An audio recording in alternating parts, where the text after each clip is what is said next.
everybody, it's Jenny Kay. I'm after the meeting at Arapahoe County Quilters, and my wonderful guest is Carrie Nelson, also known as Miss Rosie, also known, hold that up there, as the inventor of the cake mix, which is delicious and creative. And there you go. And that's one of your new books too, as well. Yes. Awesome. Okay, so tell us just a little bit about yourself. How many patterns have you actually written? Because I know I've made one of them, and I love it, and people still love it. People still comment. Sometimes I didn't ever really keep count, and you also have to understand my first pattern was pattern number 9.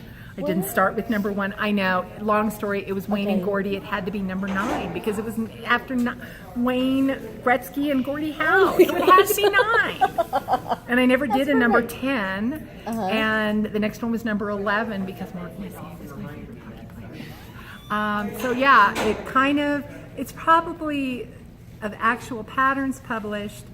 Before I went to Moda, it was probably about 200, and I've probably done about 20 since then. Mercy. But then there are things that are project sheets, and then there are things that are in books, and so it's plenty. You're definitely a veteran.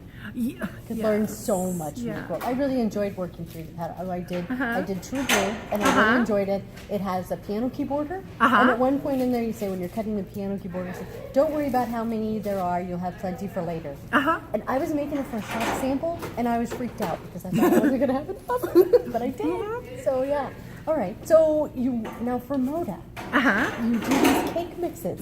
Tell us, if somebody's never seen the cake mix, what is the deal? It's kind of a combination of a triangle paper and a pattern all at once.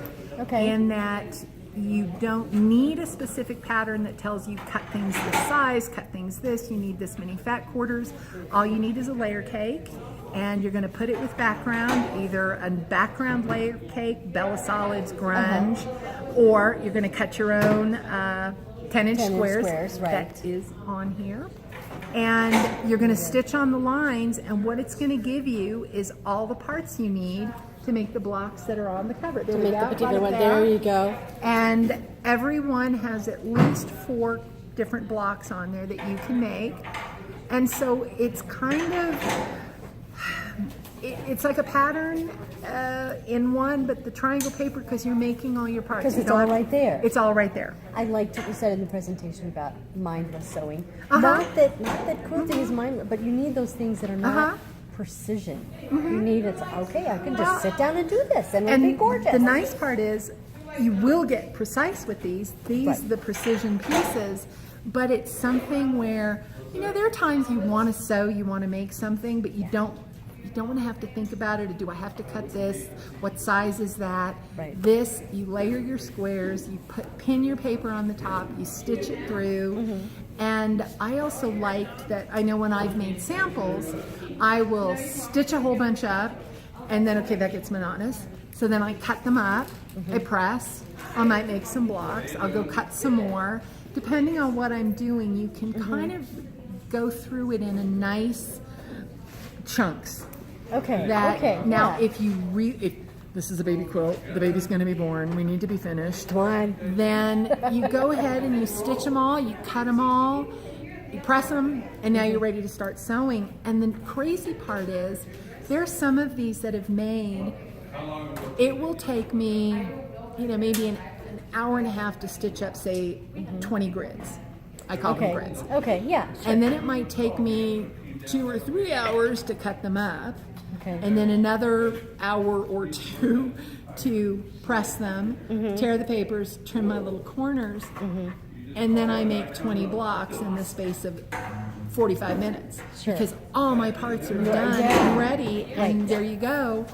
And that's that gratification of, woohoo, look at this. Look at that, it's coming together, hon. And it's just nice sometimes to be able to say, wow, I really love this fabric for this layer cake, this collection, and here's something here's a project you can make. And every one of us makes quilts for other people as gifts, as graduation, baby gifts. And this is a great project for that. Just to put it together. And especially dorm gifts. Because you know that quilt is going to be washed and washed and washed and washed. Yes. And so that's not the quilt you're going, oh, I'm going to make a Baltimore This album is for an that. heirloom. Yeah. Dear Jane, we want to make Dear Jane. No, you want something, you might be making it in a fabric that you don't love, but you're making it for somebody else, and this is a great, simple project for that. And, oh yeah, because like if somebody said, well, you want to make them a quilt, you say you pick from one of these one of these layer cakes. You pick from that, and then you, that saves a lot of hassle. It's also great for beginners. Yes, Because I can totally see half that. triangle squares are intimidating. Yeah. And here's something where they're going to get good results. They're going to get to practice cutting. They're going to get to practice even stitching. And the nice part is, because you can leave the paper on before you press it, you can't distort that piece because the paper's not going to let you. I'm an aggressive presser. I use the side of my iron and to push to open that seam up. The paper doesn't let you go. Pull that thing out of shape. Right. So there are things that makes it kind of foolproof, and it makes it good for beginners. And it's also, if you're going to retreat, grab a layer cake And you get to it. and don't worry that you forgot your pattern at home because Love that it's your idea. pattern. So, All right, so a little change of topic. Yes. What is your favorite thing about quilting? oh, What do you get like the most kick out of? you know what? I think it's the tangible making something. I heard Martha Stewart speak years and years ago. It was on some interview show, and she was asked why she thought she was such a phenomenon at that time. You know, everything was growing. Right. And she said it's because most of us, the work that we do, at the end of the day, you don't have something to show for it. You do all this important work, but you don't have something tangible. Right. And if you go home and you cook, or you paint a wall, or you even take a postcard and frame it, you have something tangible. I made this. Yes. Look what I did. Look what I did. Every one of us is creative. I've been reading something just the past couple days that was talking about that every single children are born naturally creative, fearless, imaginary play. But then as we get older, we lose some of that. Teenage years being the absolute worst. And then it's all about finding our way back to being creative and unblocking that. And so that's part of it. So it's all of those things for me. It's part of it combined. And okay, how can I figure out how to do this? Yes. So it's Like here's my vision. How can I make it work? so basically you asked me for one thing and I told you three. Okay. That's okay. It's all right. But it's all right. It's bonus. Yeah, but they all kind of combine because it's still that doing something that speaks to who you are. And maybe that's part of what it is. I heard many years ago, read something, and I loved the term they used, artistic voice. That this speaks to who you are.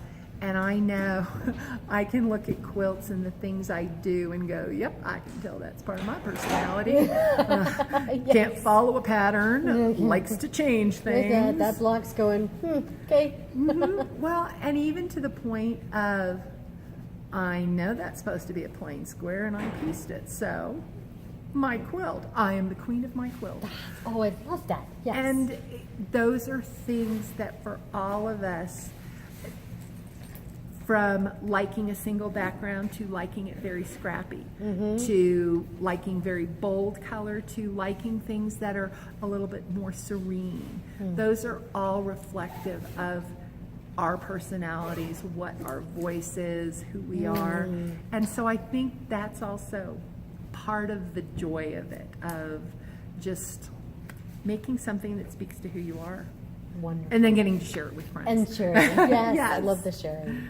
All right, awesome. Well, thank you so much, Carrie. Well, thank you. Yes, and thank you guys. And hey, we'll see you next time. See you next time.